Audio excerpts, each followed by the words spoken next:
Welcome back into Talking Fitchburg. Joining today from our sustainability. He's the sustainability guy. He's my friend. I call him a friend. He didn't know it.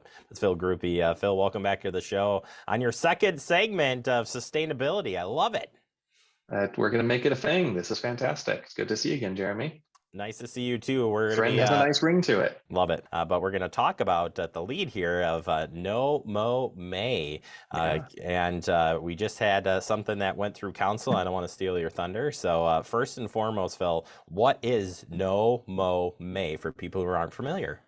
No-Mow-May is the very short version is it is a practice that is becoming more popular whereby people either stop mowing entirely or at least reduce the amount that they're mowing their lawns for the month of May. And the purpose of this is to give pollinators as they emerge from hibernation an early boost. A little bit longer version, this is a practice that started in the UK about 4 years ago from an organization called Plant Life. It was picked up in the US, most notably, I think, in Appleton, Wisconsin. So this is really something that has been spreading around the US from sort of Wisconsin as a center point.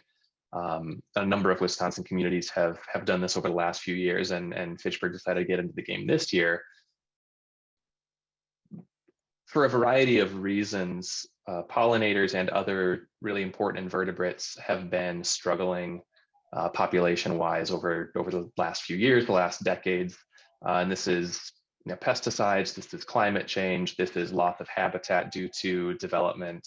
And so we're at a point now where actually human-built environments are a really vital component of pollinators' habitats, both in terms of where they hibernate and where they find shelter, but also where they find food. It has become a really popular thing over the last 50 years, 100 years to cover our built landscapes with exotic plants, things from Oceania, things from especially Eurasia. We have a lot of things that, the house that my wife and I moved into has a lot of really cool flowers, but most of them are from Eurasia, and they're things that we can't find here. They're really exciting. They're also flowers and plants that native species here don't necessarily always know what to do with. And when so much of the original landscape from this country has been lost, trying to restore some of these built landscapes to native plants is something that can be really valuable for these pollinators. And along with that, when spring comes and these pollinators start emerging, allowing flowers in our lawns to grow a little bit longer, because so much of these built landscapes are now manicured lawns. Things that we see as weeds, dandelions and clover and violets, do appear in our lawns, and those are things that can provide a lot of this valuable food source for pollinators. So this is something that a lot of municipalities are trying to get involved in. Is as you get into June, July, August, a lot more flowering plants appear all over the place, and certainly there's more plentiful food for these pollinators. But in May there are fewer flowers, and so the ones that do emerge, we really it goes a long way to helping these pollinators to allow them to allow those flowers to grow, so that there's additional food. Then, for multiple reasons, these pollinators are really important. Of course, we all know about the European honeybee. This is that cute little fuzzy honeybee that provides, I mean, as the name tells us, honey. Maybe the most well-known, most popular insect on the planet. We have hundreds of species of native bees in the U.S. Wisconsin is home to over 100 species of native bees, I believe. There's a rusty patch bumblebee that is an endangered bumblebee species that is native to the upper Midwest, including the Fitchburg area. And a lot of these native bees, they really more so than something like the introduced European honeybee, these native bees really rely on these native plant species, and they are kind of an important keystone group, invertebrates and pollinators for entire ecosystems. They, pollinators help to propagate flowering plants. They pollinate food and fruit, other crops that we eat. They're a food source for birds and a number of other animals. Non-pollinating insects do things like help to eat decaying plant and animal matter and keep that from piling up so that it regenerates back into the soil. Just so many different services, ecosystem services provided by these insects. So that's the much longer version of why No-Mow-May is really important.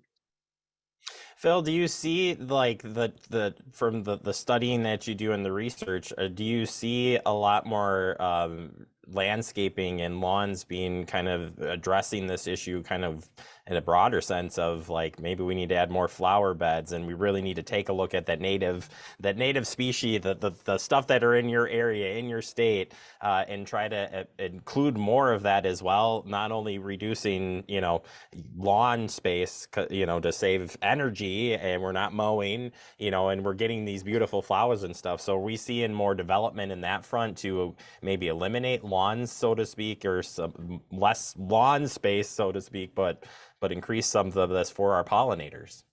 Yeah, I wouldn't say that I've done deep research on this. I've certainly seen a lot anecdotally.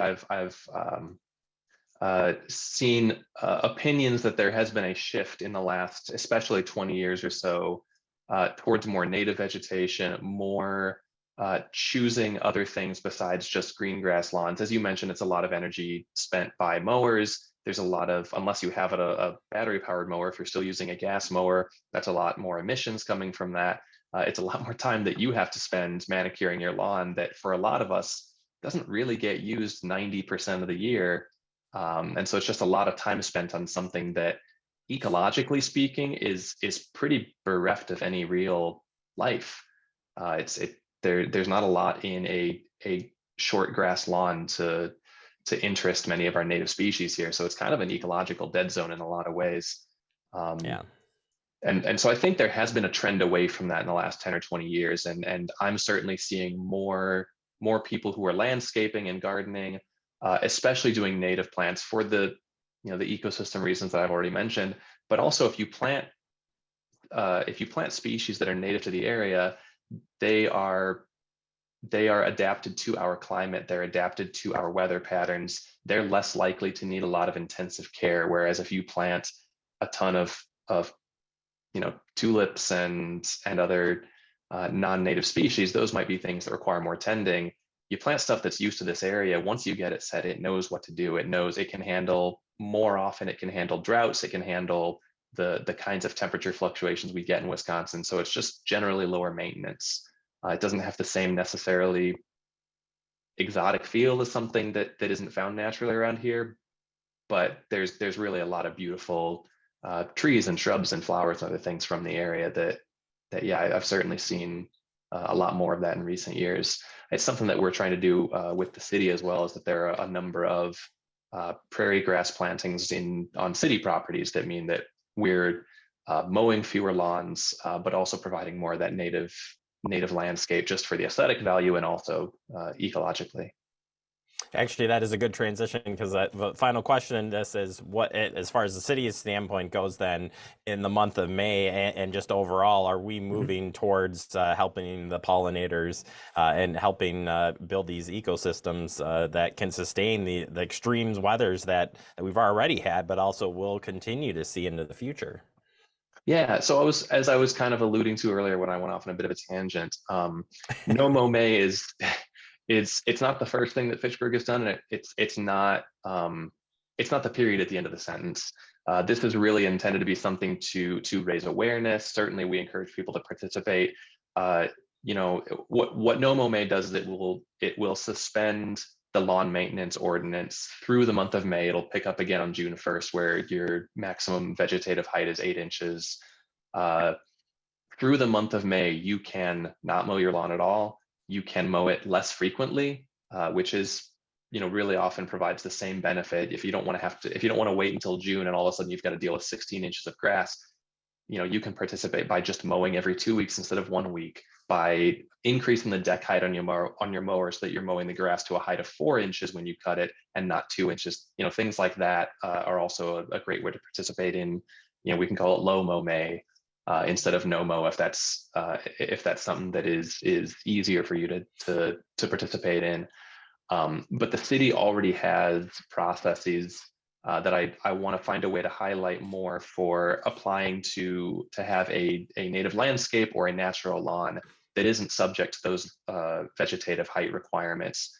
That you can work with the building inspection department or the planning department to put a plan together to create more of a native landscape on your property. That's something that requires a lot less maintenance from you. You don't have to mow it down throughout the year. But then that also, it really does provide a lot of that ecosystem service. And we get to a point where even though we have disturbed a lot of these natural habitats by creating urban and suburban developments in them, we can still create more of a contiguous habitat for these insects by planting native vegetation and kind of giving them more stopovers to benefit from.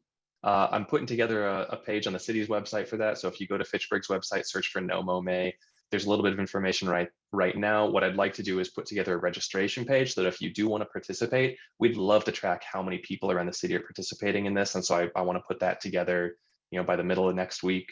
And also we're hoping to put together some graphics that maybe we'll be able to get some signs available that people can pick up and put in their lawn to kind of let their neighbors know that they're participating in this and kind of spread the word. At the very least, we want to make some graphics available so that if people want to print out signs themselves, they can do that. So look for all those in the next 3, 5, 7 days. Glad you mentioned that. We'll have that out real soon. Thank you so much for your time, Phil. Always a pleasure to catch up with you. And go to our website, fitchburgwi.gov, for more information on the stuff that Phil just shared with you today. I think it's in a couple of spots, isn't it, Phil? It's been with both, yeah. It's good. All right. Thank you, Phil.